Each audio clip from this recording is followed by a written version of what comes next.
जय हिंद, जय भारत, वंदे मातरम। मैं रविंद्र फौजी। साथियों, आज सबसे पहले तो आपको और आपके परिवारों को मेरी तरफ से नवरात्रा की हार्दिक शुभकामनाएं, बहुत बहुत। उसके अलावा आज मैं एक बार फिर हमारे साथियों को मेरी तरफ से प्रार्थना करना चाहता हूँ, एक रिक्वेस्ट करना चाहता हूँ कि भाई साहब गलती ना करो।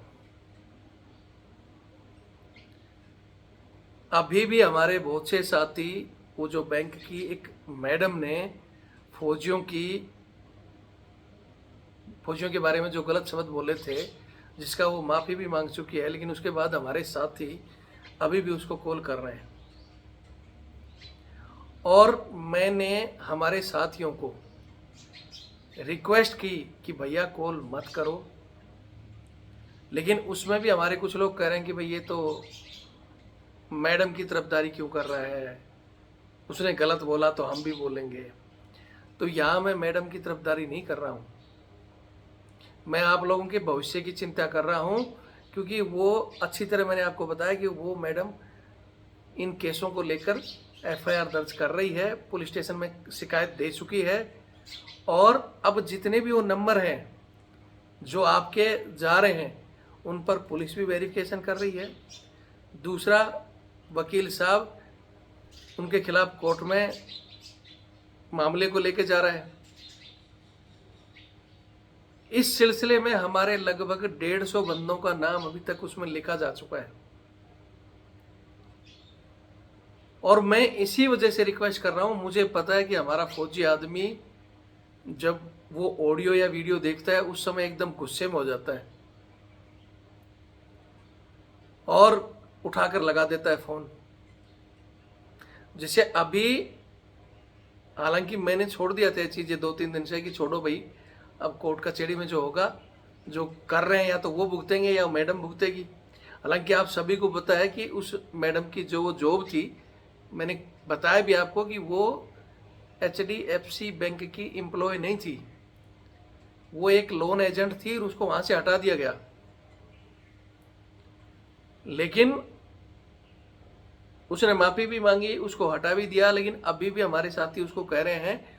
और उसने कहा था कि सर, आगे से आपने एक बार कहा था कि ठीक है भाई, आप माफी मांग लेंगी और उधर से वो आपको माफ कर देगा, तो आपको हमारे बाकी साथी इस तरह की कोई भी गाली गलौज नहीं करेंगे। लेकिन अभी तक भी आपके बंदों की तरफ से जो अपने आप को फौजी बोल रहे हैं, अब वो फौजी हैं या नहीं है, या तो उधर बुलाया जाएगा आपको वहां पुलिस स्टेशन में, तब जवाब दोगे। हालांकि मैंने उनको कहा कि भाई जरूरी थोड़ी है फौजी हैं, तो उन्होंने मेरे को 1-2 नंबर दिए। अभी एक नंबर को मैंने मिलाया और मैंने उनसे बात की कि हाँ सर, कौन बोल रहे हो। तो पहले तो बोला नहीं, मैं बताया कि भैया मैं रविंद्र फौजी बोल रहा हूँ और आप वो मैडम को कॉल कर रहे थे, इसलिए मैं आपसे बात करना चाहता हूँ, उसको कॉल मत करो बार बार। वो डिप्रेशन में है, केस भी कर रही है, कल ना कुछ उल्टा सीधा हो गया तो उन सबका जवाब देना पड़ेगा, ठीक है। तो मैंने भाई साहब से इनसे पूछा, तो मैंने कहा कि अभी ड्यूटी पे हो? बोला हाँ सर, ड्यूटी पे हूँ। आवाज से मेरे को ये स्पष्ट लग रहा था कि बंदा, अब वो मैं चीजें यहाँ बोलूंगा नहीं, मैंने इनको यही पूछा कि भाई आपने मैडम को कॉल लगाया? हाँ जी लगाया था, झूठ नहीं बोलूंगा। मैं बोले चल अच्छी बात है, आपने कॉल किया, ऑडियो कॉल किया, 1 बार 2 बार नहीं उठाया, फिर आपने वीडियो कॉल किया। बोले हाँ जी मैंने वीडियो कॉल किया। फिर क्या हुआ? बोले जी उन्होंने उठाया नहीं। तो नहीं उठाया तो आपने क्या किया? मैसेज किए? बोले हाँ सर मैंने मैसेज भी किया। चलो मैसेज भी किया, मैं बोले वहाँ तक भी ठीक था, जो भी आपने मैसेज में क्या आप पूछना चाहते थे, लेकिन उसके अलावा उनके पास अश्लील वीडियो आपने भेजे हैं? बोले जी हाँ, जब उसने फ़ोन नहीं उठाया तो मैंने भेज दिया। Adult video, nude video, photo उनके पास भेजी है और 20 बार कॉल किए हैं। तो मैंने पूछा क्या ये शोभा देता है? सर बोले मैंने तो मैडम को सॉरी लिख दिया अब। तो मैं बोला ठीक है, सॉरी लिख दिया तो अब आगे से कॉल मत करो, कम से कम अब आगे से कॉल मत करो। बोले सर मैंने सॉरी लिख दिया। और हालांकि मैंने मैडम को भी बोला, तो मैडम ने अब यही मेरी अभी बात ही हो रही थी उनसे कि मैं बोले मैंने बंदे को बता दिया है, क्योंकि मेरे को मैडम ने कहा कि देखो सर अभी भी ये बंदा लगातार कॉल कर रहा है, मना करने के बावजूद काट रही हूँ फिर भी कर रहा है और इस तरह के मैसेज भेज रहा है। तो मैंने कहा कि मैं बात करता हूँ, मैंने बात भी करी। उसके बाद मैंने उनको बता दिया कि भाई उसने सॉरी भी लिखा है और दोबारा आपको कॉल नहीं करेगा। तो अब मैडम भी सामने से मेरे को यही जवाब दे रही है कि सर मैंने भी तो गलत बोला था, उसकी माफ़ी भी मांगी थी। कुछ लोगों ने मेरे को माफ़ किया, लेकिन कुछ लोग, मैं आपके भी कमेंट्स पढ़ रही हूँ कि मेरे को माफ़ नहीं कर रहे, कह रहे हैं कि भाई इसकी तो नौकरी जानी चाहिए, इसको जेल जाना चाहिए। आपने हमारे ऊपर तो पूरा फोर्स लगवा दिया और नौकरी भी ख़त्म करवा दी हमारी। दूसरा कोई मेरे को बैंक का भी नौकरी भी नहीं देगा, घर से निकलना भी मुश्किल हो गया। तो मैंने हालांकि ये कहा कि आपने भाई गलती किया था और आपने माफ़ी भी मांगी थी, हमने तो आपको माफ़ कर दिया था। लेकिन अब कुछ लोग ऐसे हैं जो नहीं मान रहे हैं, तो अब वो कह रही है कि मैं भी इसीलिए इनका नाम दर्ज करवाती जा रही हूँ। वो शायद मेरे पास से कल तक एक एफआईआर की कॉपी भी भेज देंगे। ये कॉपी में जितने नंबर हैं उन नंबरों के आधार पर एफआईआर है। अब बोली कि इन लोगों को भी ये माफ़ी मांग रहे हैं तो ठीक है मैं माफ़ करूंगी, लेकिन इनकी नौकरी जाने के बाद माफ़ करूंगी। इस एक मसले के चक्कर में कितने लोगों की नौकरी जाने की नौबत आ रही है। आप सबको पता है किसी महिला को कॉल करना वो अपराधी है तो उसको कानून सजा देगा। आप लोगों ने कहा, वो शुरू में जब मैंने शुरू में ही कहा था, लोगों ने हमारे पास भी वो चीज़ें भेजी कि सर देखो इसको सबक सिखाओ, इसको माफ़ी मांगनी चाहिए। हालांकि बोलते हैं ना कि एक नरम दल के और एक गरम दल के लोग होते हैं, सभी प्रकार के हमारे से जुड़े हुए हैं।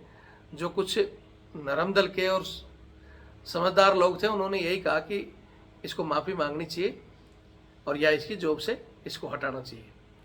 हालांकि 2 वीडियो के बाद में मैडम से हमारी बात हुई और उन्होंने माफ़ी मांग ली। हमने जितने जितने हमारे से नंबर जुड़े हुए थे उनको बता दिया कि साहब मैडम ने माफ़ी मांगी है।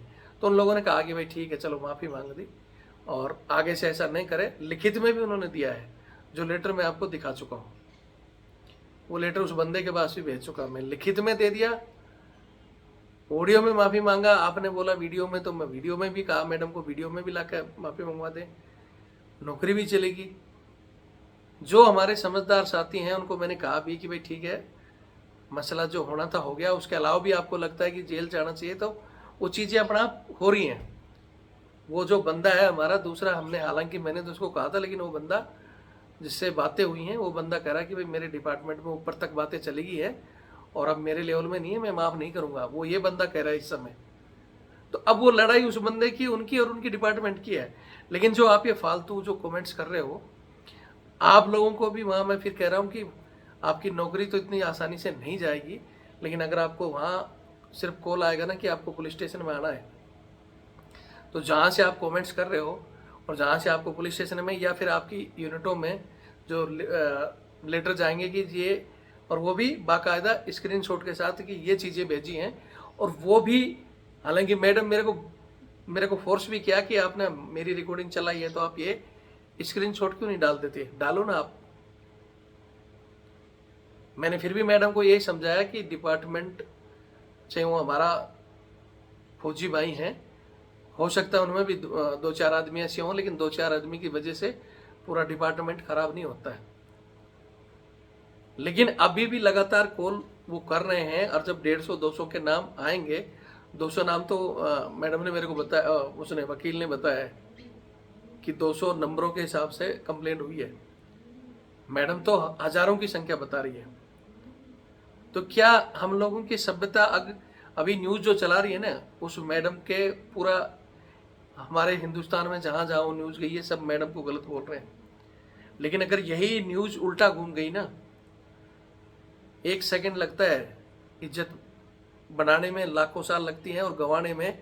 अगर जो स्क्रीनशॉट आप भेज रहे हो या वो वीडियो भेज रहे हो या ऑडियो भेज रहे हो आप भी, या कॉल कर रहे हो, वो आप भी समझ लेना कि जब वो वायरल होंगे, वो न्यूज़ में आएंगे या आपके यूनिट में आएंगे, आपके घर वालों को पता चलेगा, तो आप कमेंट्स करने से पहले इतना एग्री कर लेना कि अगर आपके घर में भी कोई बच्ची है, आपकी बहन है या वाइफ है, वो आपसे पूछेगी कि आपने क्यों कहा, तब आप जवाब देना। मैं फिर कह रहा हूँ कि मेरी कई लोगों से मेरी बात हुई है, क्योंकि कुछ लोगों ने मेरे को भी कहा कि आप उसका सपोर्ट ले रहे हो, ये गलत है, उसको माफ़ नहीं करना। मैं उन हर आदमी से जो मेरे पास आ रहा है मैं उससे बात करता हूँ कि सर आप बताओ, मतलब उसकी पनिशमेंट क्या होनी चाहिए, माफ़ नहीं करेंगे तो पनिशमेंट क्या होनी चाहिए। उन्होंने कहा कि इसकी जॉब जानी चाहिए, जॉब भी जा चुकी है उसकी। आप लोगों ने कहा कि नहीं ऐसे व्यक्ति को जेल में जाना चाहिए, तो उसकी प्रक्रिया, क्यों वो केस कर रही है तो दूसरी तरफ से केस हो रहे हैं, वो भी भगवान जाने क्या होगा।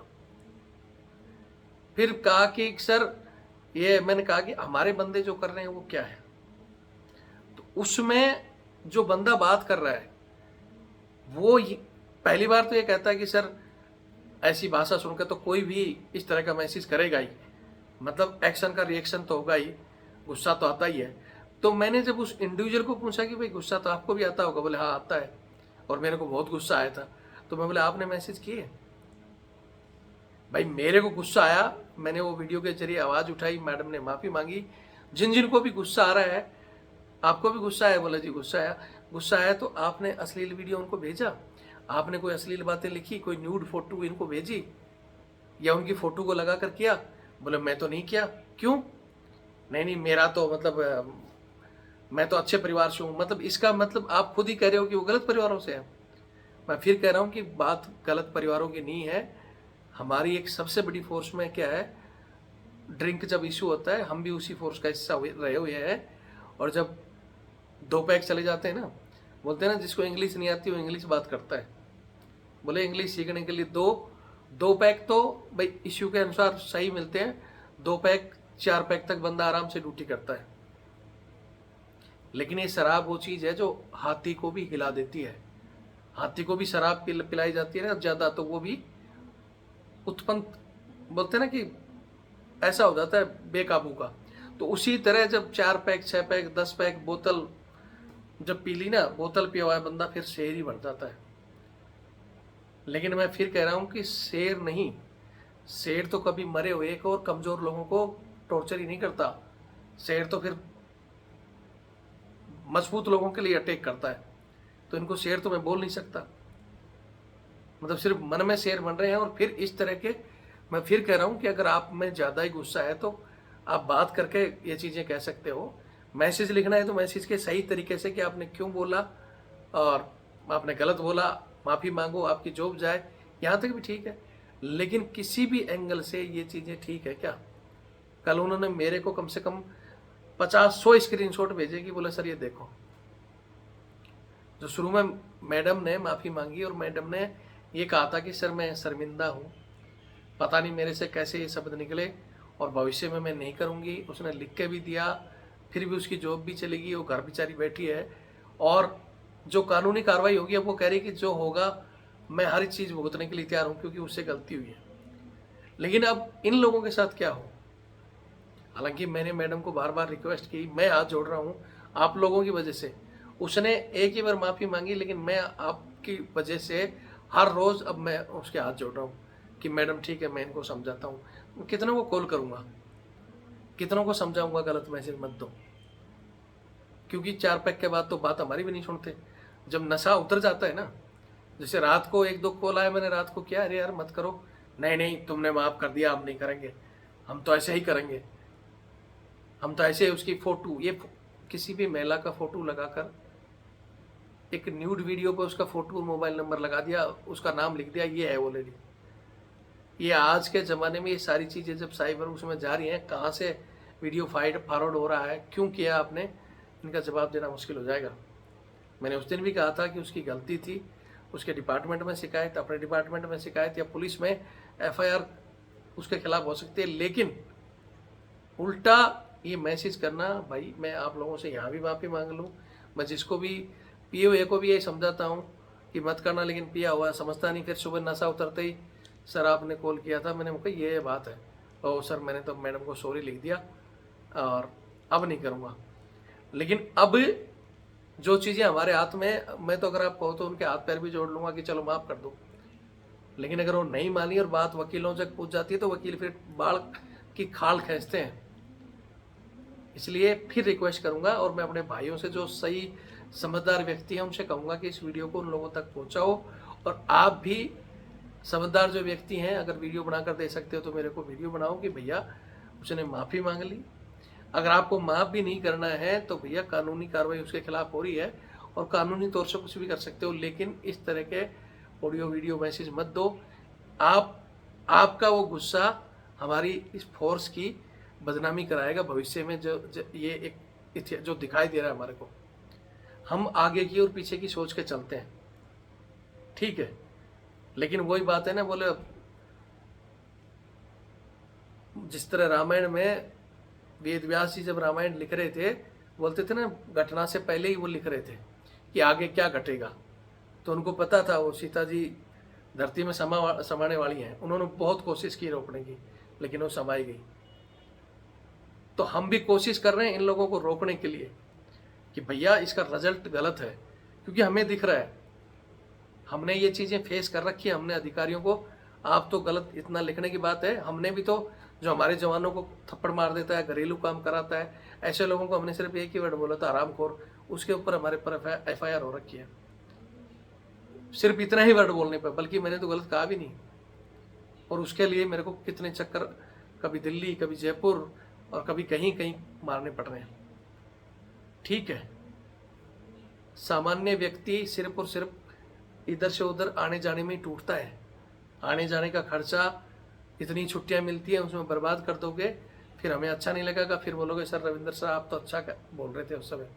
अभी जो आपको कह रहे हैं ना कि नहीं कुछ नहीं होगा, ये नहीं होगा, अगर कुछ नहीं होगा, जो व्यक्ति आपको बोलता है तो उसको बोलो भाई तू तेरे फ़ोन से कर, और उसके फ़ोन से बोलो कि ले भाई तेरा फ़ोन दे, हम करते हैं। जो व्यक्ति आपको ऐसा बोलता है कि कुछ नहीं होगा, देख लेंगे, तो उसको बोलो भाई देखना है तो ले तेरे फ़ोन से दे हमारे को।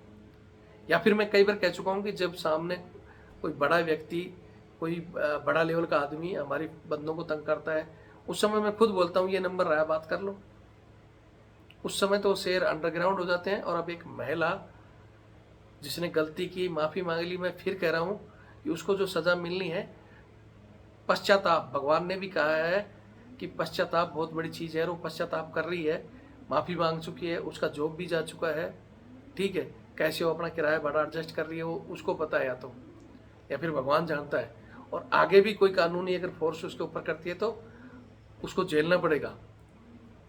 लेकिन मैं फिर कह रहा हूँ कि इस बात से ये नहीं कि मैं उसका फेवर ले रहा हूँ, मैं आज भी उन लोगों का फेवर ले रहा हूँ जो किसी दूसरे के कहने पर पीक के उसको कॉल कर रहे हैं और उल्टा सीधा मैसेज भेज रहे हैं।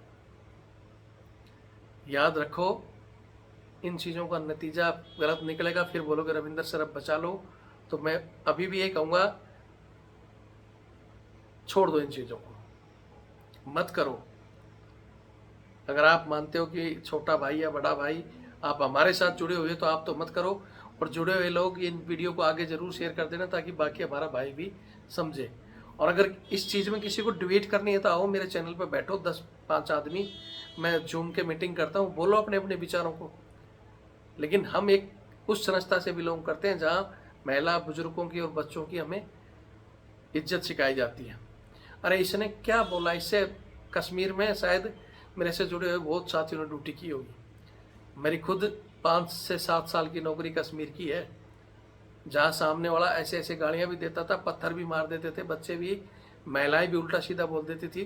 क्या हमारे पास उस समय तो हथियार था, पूरी पावर रहती है, मारी क्या कभी हमने किसी को गोली, कहा किसी को उल्टा? क्योंकि हमें हमारी ट्रेनिंग, हमारी वर्दी की इज्जत प्यारी है। और ये लोग हैं जो सोच रहे हैं कि हम बदला ले रहे हैं, आप बदला नहीं ले रहे हो। भविष्य में ये चीज़ें, हमें जो रिजल्ट दिख रहा है, सोशल मीडिया में जाएंगी और लोगों के पास जाएंगी, आप उस वर्दी को और उस फोर्स को बदनाम करवाओगे। तरीका जो हमने अपनाया, फिर भी कह रहा हूँ कि किसी को कहना है तो सभ्य तरीके से अपनी बात रखें, इस तरह की ना करें।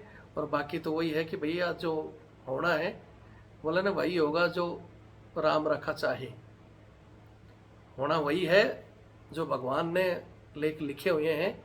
इस समय यह घटना होनी है, किसकी नौकरी कब जाएगी, कौन कहाँ का राशन पानी, अगर किसी का लिखा है वहाँ तो वहाँ जाना ही पड़ेगा। दाने दाने पे लिखा है खाने वाले का नाम, तो हम तो कोशिश ही कर रहे हैं रोकने का, लेकिन जिसका दाना पानी